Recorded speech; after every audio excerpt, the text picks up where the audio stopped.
காலை எழுந்தவுடனே மதுபானம் அருந்துகிறான், காலை எழுந்தவுடனே புகைப்பிடிக்கிறான். நோன்புக்கு மிகப்பெரிய ஒரு கட்டுப்பாடு சுபஹானல்லாஹ். நோன்பு திறந்த உடனே ஒரு சிகரெட் குடிக்கிற பல பேருக்கு தலையை வெடிச்சிடும். பார்த்துருக்கீங்களா நீங்க? அவ்வளவு பெரிய கட்டுப்பாடு. இந்த அளவுக்கு புகைப்பிடித்தலோடு ஒரு ஈடுபாடு.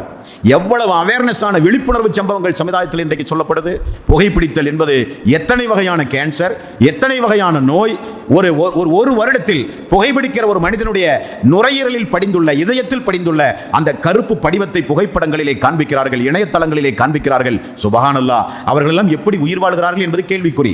மனைவியோடு வாழ வேண்டும், பிள்ளைகளை எடுத்து கொஞ்ச வேண்டும், முத்தங்கள் பிள்ளைகளுக்கு நாம் கொடுக்க வேண்டும், பிள்ளைகள் நம்மை அன்போடு வந்து அரவணைப்பார்கள். எத்துணை பேர்களுக்கு நோய் பரவுகிறது. இதையெல்லாம் இவர்கள் பார்ப்பதே கிடையாது. முஸ்லிம் சகோதரன், அது வேறு வேறு மதத்தை உடையவர்களாக இருந்தாலும் பரவாயில்லை, ஒரு முஸ்லிம் பான் பராக் போடுவது, புகையிலை படைக்க அடிமையாவது, போதைப் பொருள் வஸ்துக்களை உண்பது, இப்படிப்பட்ட வாய் துர்நாற்றம் அடையக்கூடிய காரியங்களை செய்து கொண்டு தொழுகைக்கு நாம் வரும்போது அது அந்த இபாதத்தினுடைய பூரண நன்மையை நமக்கு பெற்றுத் தராது.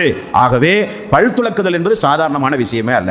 எப்பொழுதும் ஒரு நாளைக்கு ஃபஜ்ருடைய நேரம், லோஹர், அஸர், மக்ரிப், இஷா என்று ஒரு செகண்ட் அல்லது ஒரு நிமிடம் அந்த பல் துலக்குகிற காரியத்தை செய்யும் போது அல்லாஹ்வுடைய ரசூல் சொன்ன நன்மை பார்த்தீங்களா? அது அல்லாஹ்வுடைய திருப்பொருத்தத்தை உங்களுக்கு பெற்றுத் தருகிறது என்று ரசூலுல்லாஹி ஸல்லல்லாஹு அலைஹி வஸல்லம் அவர்கள் கூறிவிட்டு அஹ்மத் என்கிற நபிமொழி தொகுப்பில் 22467வது நபிமொழியிலே அல்லாஹ்வுடைய ரசூல் சொல்கிறார்கள், உண்மையிலேயே தொழுகையை நிலைநாட்டுங்கள், நீங்கள் வெற்றி பெறுவீர்கள். நல்லறங்களில் மிகவும் சிறந்தது ஒரு தொழுகைதான். ஆனால் மூமீனை தவிர ஒழுவுடைய விஷயத்தில் யாரும் பேணுதலாக இருக்க மாட்டார்கள். மூமீன் தான் ஒழுவுடைய விஷயத்தில் பேணுதலாக இருப்பான். பேணுதல் என்றால் என்ன? நம்ம எல்லாம் ஒழுவு தான் செய்கிறோம். ஒவ்வொரு நேர தொழுகைக்கும் பள்ளியிலோ வீட்டிலோ ஒழுவு செய்யத்தான் நம்ம வர்றோம். ஆனால் அல்லாஹ்வுடைய ரசூல் இங்க என்ன சொல்கிறார்கள்? மூமீனை தவிர ஒழுவுடைய விஷயத்தில் வேறு யாரும் பேணுதலாக இருக்க மாட்டார்கள் என்றால், ஒழுவை செய்யும் போது மிகுந்த ஜாக்கிரதையோடு, மிகுந்த பேணுதலோடு அந்த ஒழுவை நீங்களும் நானும் நிறைவேற்ற வேண்டும். அப்படி ஒழுவு செய்யும் போது கிடைக்கிற நன்மை என்னங்க?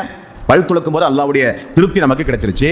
பல் துலக்கிட்டோம், இப்போ வாய் கொப்பளிக்கிறோம், நாசிக்கு தண்ணீர் செலுத்துகிறோம், முகத்தை கழுவுகிறோம். இது தலையிலே செய்ய வேண்டிய 3 உறுப்புகளை நாம் கழுவுகிறோம். அல்லாஹ்வுடைய ரசூல் சொல்கிறார்கள், நீங்கள் முகத்தை கழுவும் போது கண்களால் பார்த்த தீமை அங்கே உடனே பாவ மன்னிப்பு உங்களுக்கு வழங்கப்படுகிறது. வாயை கொப்பளிக்கும் போது வாயின் மூலம் செய்த தீமை அங்கே களையப்படுகிறது, கண்களின் மூலம் செய்த தீமை களையப்படுகிறது. கைகளையும் கால்களையும் கழுகும் போது கைகள் கால்கள் செய்த பாவங்கள் அங்கே உங்களுக்கு மன்னிக்கப்படுகின்றது. விரல் நுனியிலிருந்து தண்ணீர் வெளியேறுகிற அதே நிமிடம் உங்களுடைய பாவங்கள் மன்னிக்கப்படுகிறது என்று ரசூலுல்லாஹி ஸல்லல்லாஹு அலைஹி வஸல்லம் அவர்கள் சொன்னார்கள். ஃபஜ்ருடைய தொழுகை முடிஞ்சிட்டு நம்ம நம்முடைய வேலைக்காக வேண்டி, தொழிலுக்காக வேண்டி, அன்றாட நம்முடைய குடும்பத்தை காப்பாற்ற பல்வேறு உழைப்பு அதை இது வெளியே போய் செஞ்சுட்டு லோஹருடைய தொழுகை வர்றோம். லோஹருடைய தொழுகை வரும்போது இந்த ஒது செய்யும் போது என்ன நடைபெறுகிறது? அதுவரை உள்ள நம்முடைய முகத்தின் மூலம், கண்களின் மூலம், வாயின் மூலம், நம்முடைய கைகளின் மூலம், கால்களின் மூலம் செய்த பாவங்கள் எல்லாம் மன்னிக்கப்படுகின்றது.